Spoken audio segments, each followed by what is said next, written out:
22 जनवरी को अयोध्या में होने वाले प्राण प्रतिष्ठा के लिए आज से अनुष्ठान शुरू हो चुका है। देखा जाए तो आज से लेकर 21 जनवरी तक अनुष्ठान चलेगा और जो मुख्य अनुष्ठान होगा जिसमें प्रधानमंत्री नरेंद्र मोदी शामिल होंगे वो अनुष्ठान 22 जनवरी को होगा। लेकिन देखा जाए तो जैसे जैसे 22 जनवरी की तारीख नजदीक आ रही है, इस पर सियासत भी तेज हो रही है। तमाम राजनीतिक दलों के जो बड़े नेता हैं वो इस पर सियासी बयानबाजी कर रहे हैं। वैसे में इस सियासी बयानबाजी को लेकर लोग क्या सोचते हैं, इस वक्त मैं अयोध्या में हूं, अयोध्या के लता चौक पर हूं और तमाम यहां के जो लोग हैं, साधु संत हैं, इस वक्त मेरे साथ मौजूद हैं। उनसे बातचीत करेंगे और समझेंगे कि जब राम और अयोध्या पर राजनीति होती है तो उन्हें कैसा लगता है, लोग क्या सोचते हैं। आपका क्या नाम है? जय मिश्रा से हम अयोध्या जी से। अच्छा, अयोध्या से ही हैं। पहला कार्यक्रम प्रारंभ हो चुका है। भगवान प्रभु श्री राम जन्मभूमि के प्राण प्रतिष्ठा का कलश आज कलश यात्रा है, जिसमें सरयू जी का जल को भर करके और गंगा को साक्षी मान के कार्य को प्रारंभ किया जाएगा। लेकिन क्या ये बताइए कि जब इस पर सियासत होती है, चूंकि देखा जाए तो तमाम बयानबाजी आप सुन रही होंगी, पहले प्राण प्रतिष्ठा में आने को लेकर तमाम लोगों ने मना कर दिया और अब कोई बोल रहा है कि जहां पर ढांचा विध्वंस हुआ था वहां मंदिर का निर्माण नहीं हो रहा है। शिवसेना के एक नेता है, उनकी तरफ से ये बयान सामने आया है। तो जब ऐसी बातें आप लोग सुनती हैं तो कैसा लगता है? जी, ये बिल्कुल गलत है। जहाँ पर प्रभु का प्रागट्य हुआ था, जो त्रेता की बात है कि जन्मभूमि ममपुरी सुहावन, जहाँ पर प्रभु का जन्म हुआ था, उत्तर दिश बही सरयू पावन, यही प्रमाण है कि धनुष के आकार में सरयू जी बह रही हैं। प्रभु श्री राम जी से किसी ने पूछा कि अयोध्या से पावन और लुभावन क्यों है, तो पावन इसलिए कि प्रभु की जन्मभूमि, लुभावन इसलिए क्योंकि सरयू बहती है। और जो गर्भगृह है, भय प्रकट कृपाला दीन दयाला कौशल्या हितकारी, जहाँ पर प्रभु प्रकट हुए थे गर्भगृह में, जहाँ कभी किसी के राज्य में समय में और उसमें बनाया गया था बाबर का ढांचा, जिसे तोड़ करके, जो कि हमारे प्रभु का मूलांकन, जो मूल है, गर्भगृह है, जो सनातन का नींव है, उसे कोई मिटा नहीं सकता। देखिए, सत्य परेशान होता, पराजित नहीं होता। आज गौरव की बात है, हमें गर्व हो रहा है कि आज प्रभु के गर्भगृह में भगवान प्रतिष्ठित हो रहे हैं, जो कि शिलान्यास के लिए नेपाल की गंडकी नदी से शालिग्राम स्वरूप में। ऐसी बात है कि करोड़ों जो राम भक्त हैं उनके लिए इससे ज्यादा खुशी का मौका नहीं हो सकता कि जो सपना, जो संघर्ष किया था उन लोगों ने, वो संघर्ष पूरा हुआ, वो सपना पूरा हो रहा है। लेकिन अगर हम बात करें जिस तरीके से इस पर सियासी बयानबाजी हो रही है और आप लोग लगातार देखते होंगे, अयोध्या वासी होने के नाते क्या सोचते हैं इस सियासत को लेकर? देखिए, अयोध्या का नर नारी, और हम तो कहेंगे कि अयोध्या ही नहीं, अटक से लेकर कटक तक, जम्मू से लेकर कश्मीर तक पूरा देश आनंदित है। विशेषकर हिंदू समाज गौरव की अनुभूति कर रहा है। और जो लोग इस पर राजनीति कर रहे हैं उनको, चूंकि भारत में लोकतंत्र है, लोकतंत्र में दलतंत्र है, दलतंत्र में भी गिरोह लोग चला रहे हैं, तो उनको भारत की जनता उचित समय पर जवाब देगी। जाके प्रिय न राम वैदेही तजौ कोट बैरी सम यद्य परम स्नेही, जो राम का विरोधी है जनता उसे कतई माफ नहीं करेगी। रही बात राजनीतिक दल का, भारतीय जनता पार्टी ने राम मंदिर के लिए अपनी 4 प्रदेश की सरकारें कुर्बान कर दी।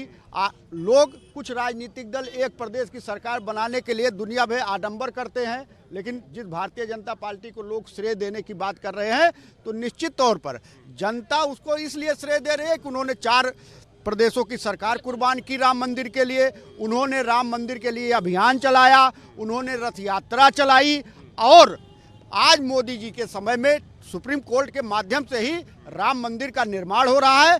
तो भारत का जन जन, जात, धर्म, वर्ग और दल से ऊपर उठकर लोग आह्लादित हैं, आनंदित हैं और गौरव की अनुभूति कर रहे हैं। और भारत की सभ्यता, संस्कृति, गौरव जागृत हो गई है। आज हिंदू समाज अपने को गौरवान्वित महसूस कर रहा है और उसकी प्रफुल्लित के लिए आप अयोध्या के गली गली, मोहल्ले मोहल्ले जाएंगे तो एक उत्साह का वातावरण है। संत महात्मा, उत्साह का वातावरण जरूर है, लेकिन अभी एक बयान आया है एक नेता के हवाले से। उन्होंने कहा कि जहां पर ढांचा ध्वस्त किया गया था, मंदिर का निर्माण वहां नहीं हो रहा है, वहां से 3 किलोमीटर दूर मंदिर का निर्माण हो रहा है। तो ऐसे तथ्य जब दिए जाते हैं किसी ये गलत मैसेज है।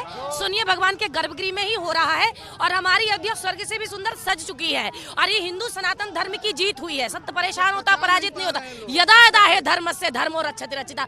उत्तर प्रदेश की सरकार के सानिध्य में माननीय भारत की यशस्वी प्रधानमंत्री, पूरे सनातन धर्म के भाई बहन जितने भी हैं, सबको बधाई है। गलत मैसेज में ना जाए, अफवाहों में। और भगवान का उद्घाटन का कुछ ही पहले 22 जनवरी हो रहा है और आज से प्रारंभ हो चुका है।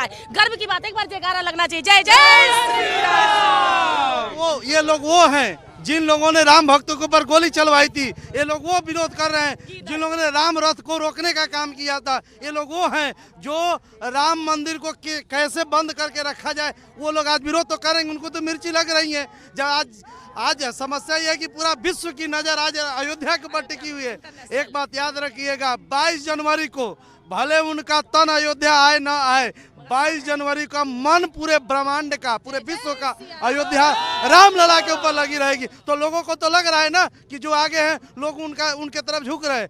तो ये राम मंदिर का विरोध करके, राम लला के निमंत्रण को स्वीकार करके करोड़ों हिंदुओं के नजरों से गिरने का काम लोग कर रहे हैं। आज तो बस हम अयोध्यावासी एक ही चीज कहना चाहेंगे कि बरनत छवि जहां तहाँ सब लोग आया वस देखी ही देखा न जोगु। अरे भाई आज अपने खुली नेत्रों से रामलला का दर्शन करके अपने जीवन को धन्य बनाओ। आज विरोध करने का मौका नहीं है, आज राम के चरणों में झुकने का मौका है। लेकिन देखिए, विचारों को लेकर विरोध तो समझ में आता है, लेकिन जब भ्रामक तथ्य फैलाए जा रहे हों, वो भी किसी की आस्था को लेकर, राम मंदिर को लेकर, तो आपको नहीं लगता कि इससे लोग गुमराह होते हैं, समाज गुमराह होता है?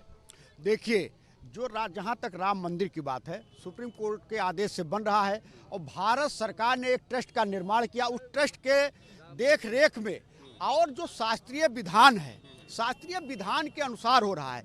ये लोग गलत फहमी फैलाते हैं। रही बात, ये अयोध्या की पावन पवित्र भूमि त्याग की भूमि रही है, लेकिन इसी अयोध्या ने देखा कि यहाँ राम भक्तों के खून से सरयू का जल लाल हो गया था।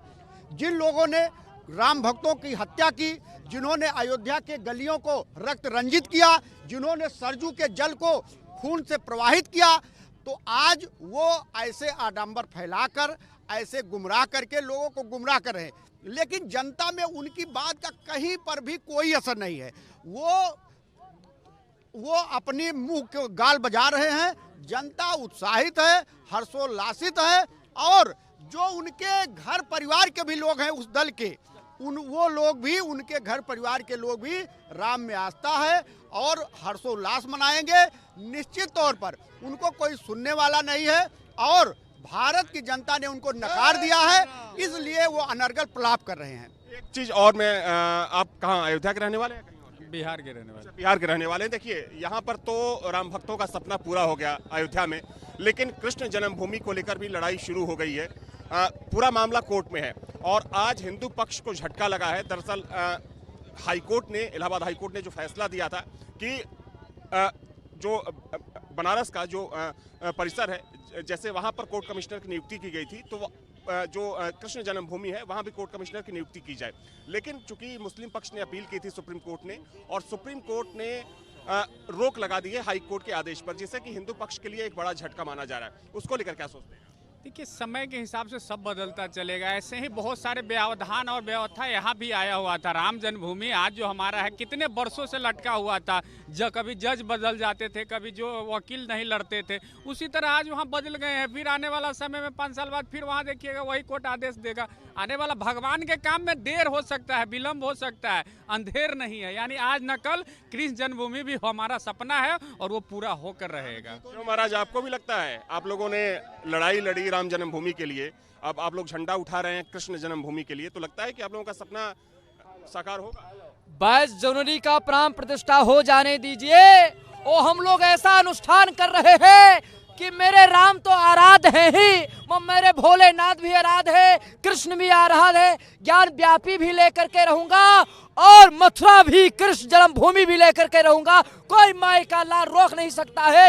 यह मेरी आस्था का विषय है, मेरे आस्था का आधार है। और जहां जहां मेरे राम का चिन्ह दिखेगा, जहां जहां मेरे कृष्ण का चिन्ह दिखेगा, वहां वहां मेरा अधिकार है। और जो आगरा में तेजू महल है, ये तेज महल नहीं है, तेजू महल है शंकर का, वहां की भी अगर खोदा जाए, सर्वे का मांग हो जाए, तो वहां पे भी शिव जी का प्रमाणित चिन्ह दिखेगा। जैसे ज्ञान व्यापी में नंदी, त्रिशूल, श्लोक, ये बड़ा हमारे जैसे राम जन्मभूमि का हिंदू पक्ष निकला था, वैसे वहां भी निकलेगा, देख लीजिएगा जी। लोग बोल रहे हैं कि जहां जहां राम और कृष्ण का चिन्ह निकलेगा उसे आप लोग लेकर रहेंगे, लेकिन इसी भारत में तमाम ऐसे नेता हैं जो उन चिन्हों को लेकर सवाल उठा रहे हैं।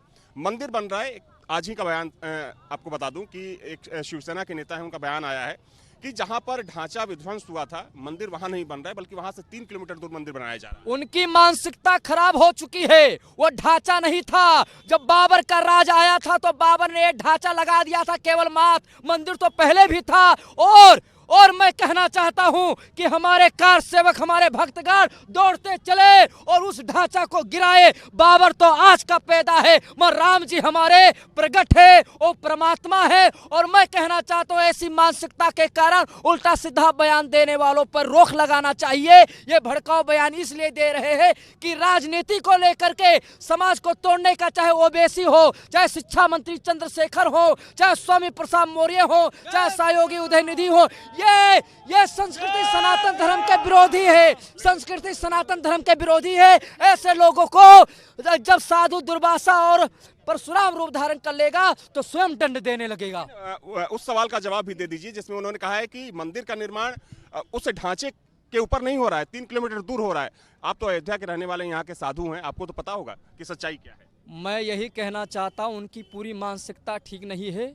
और ये भगवान श्री राम का मंदिर जो है, तो जहां मेरे प्रभु रामलला सरकार का प्राचीन मंदिर था, वही में प्राण प्रतिष्ठा हो रहा है। किसी ढांचा जहां गिरा था वहां नहीं हो रहा है। उनकी मानसिकता खराब है। वो आए हमसे शिक्षा ले रहे। ये जितेंद्र वाड है, वो बोलता है कि हमारे राम जी मांस खाते थे, उसकी मानसिकता खराब है। राम जी वनवास में रह करके कंदमूल फल खाते थे। ऐसे नेताओं को मैं यही कहना चाहता हूं, तुम राम विरोधी मत बनो, तुम राम विरोधी मत बनो। तुम अगर राम विरोधी बनोगे तो जैसे भगवान श्री राम ने समुद्र को 3 दिन तक विनय किए थे और जब नहीं माना तो धनुष लेकर के तैयार हो गए। और जिस दिन हम साधु संत, एक हाथों में माला है, एक हाथों में शस्त्र है, अगर तुम नहीं मानोगे तो शस्त्र के आधार से तुम्हारा गला काट दिया जाएगा। कुछ बोलना चाह रहे थे आप? देखिए, शिवसेना पहले भारतीय जनता पार्टी से इत्तेफाक रखती थी और जब माननीय बाला साहब ठाकरे थे तो उन्होंने मंदिर आंदोलन में उनका योगदान था और जो संघर्ष हुआ उसमें शिवसेना का भी योगदान था। लेकिन चूंकि शिवसेना पथभ्रष्ट हो गई, अपने एजेंडे से हट गई, अपने मुद्दे से हट गई, इसीलिए शिवसेना के ज़्यादातर विधायकों ने अलग पार्टी बनाकर आज राम मंदिर के पक्ष में है। चूंकि संजय राउत अकेले पड़ चुके हैं, ना उनका जो एक प्रदेश में उनका सरकार थी, अब ना वो सरकार में है, ना उनका कोई प्रभाव है। फर्जी रूप से मीडिया में चर्चा में बने रहने के लिए अनर्गल प्रलाप वो करते रहते हैं। तो देखिए, आपने अयोध्या के लोगों की राय सुनी, यहाँ के संतों की राय सुनी कि इस पर हो रही सियासत को लेकर वो क्या सोचते हैं। देखा जाए तो मंदिर निर्माण को लेकर जब सुप्रीम कोर्ट का फैसला आया तब ये लगा था कि हो सकता है कि आने वाले समय में अयोध्या और राम मंदिर पर राजनीति बंद हो जाएगी। लेकिन प्राण प्रतिष्ठा से पहले जिस तरीके से सियासत शुरू हुई है, वैसे में यही लग रहा है कि ये अभी सियासत आने वाले समय में भी चलने वाली है। वीडियो जर्नलिस्ट सेवलोसन के साथ अविनाश सिंह, न्यूज स्टेट, अयोध्या।